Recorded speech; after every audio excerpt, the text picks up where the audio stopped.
Now, what is the difference between yoga and physiotherapy?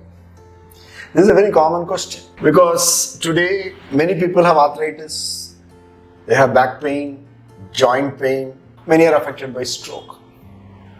And when they call me and ask for psychological counseling or psychotherapy or healing, I ask them, do you do yoga? They say, no, we are doing physiotherapy. The reason why people confuse between physiotherapy and yoga is they assume that yoga is also a physical movement.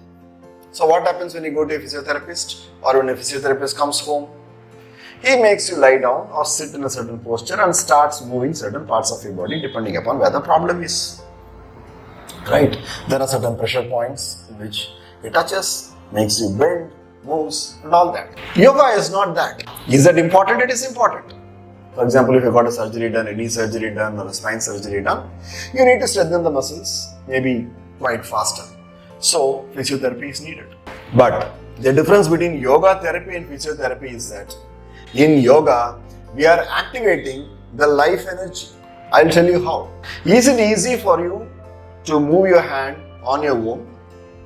Or is it easy for you to just sit still and then allow others to raise your hand and raise it? Right? If you're sick, then if someone comes in, raises your hand, brings it down and then does some work, you are actually idle and then things start happening. Anyways, because of the movement, the muscle strengthens. But your effort is very less, isn't it? As long as my effort is less in the whole process, the life energy is not activated. That is number one.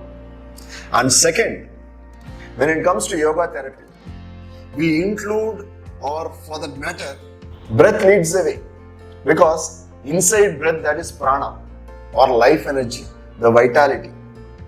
When we include breath or when we allow the physical movement to follow the breath, something completely different happens in the body.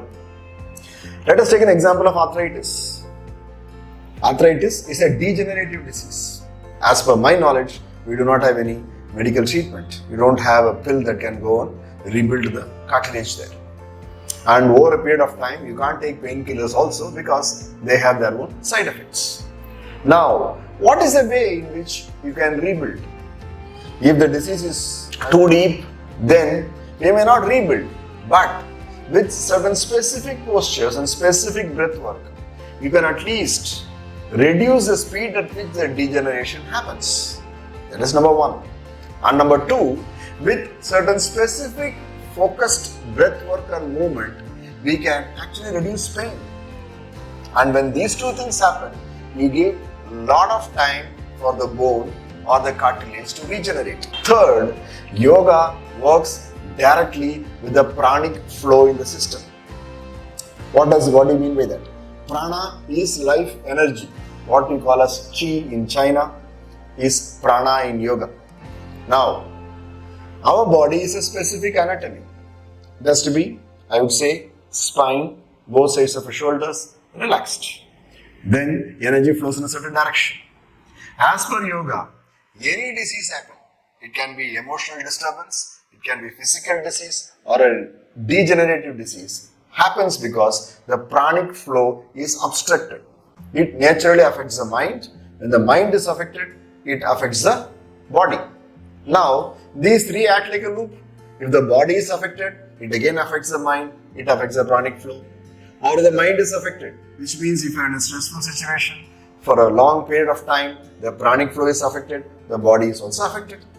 Now, if we need to bring back balance, then we need to align these three. We need to open up the pranic channels, what we call as nadis. Yoga is one of the most effective tools which can cleanse and open up the nadis. So when it comes to even debilitating diseases like, I would say, arthritis, Parkinson's, stroke, even if you're able to move your arms by a few inches, observing the breath or allowing the breath to lead the way, you will get actually very good relief over a period of time. The only difference here as compared to physiotherapy is you are putting in effort, number one. And number two, there will be less pain. Yes, no pain, all gain. That is how yoga therapy works. But that's not the case with most of the other modalities. Because what we say is, you first inhale and then move your arm to an extent where it is comfortable. Then you complete the inhalation. Then you start exhaling, bring your arm down and then complete the exhalation. If there is pain in a certain area, there is a specific way to breathe. And if you practice it regularly, there are enough scientific evidences today that it can reduce pain. Hence, yoga therapy is not physiotherapy. As I told you, first, yoga opens up the pranic channels, the nadis in the system. When you are cleansing the nadis, you are putting the mind into more relaxed mode, the body relaxes. When you give that sufficient time, healing happens. Yoga is also a tool by which you can get mental clarity and mental calmness. Because when you are involving the breath in the movement, you naturally become more conscious. When you become conscious of what is happening within the body, the mind becomes still. So, stress instantly reduces. Now, if you are able to stabilize the mind, you may still not heal your joint, but you will be at peace. What you are looking for is inner peace and inner calm. So, yoga is a very good healing process where you give residence to the breath and allow the pranic or the life force inside to do the work. Thank you.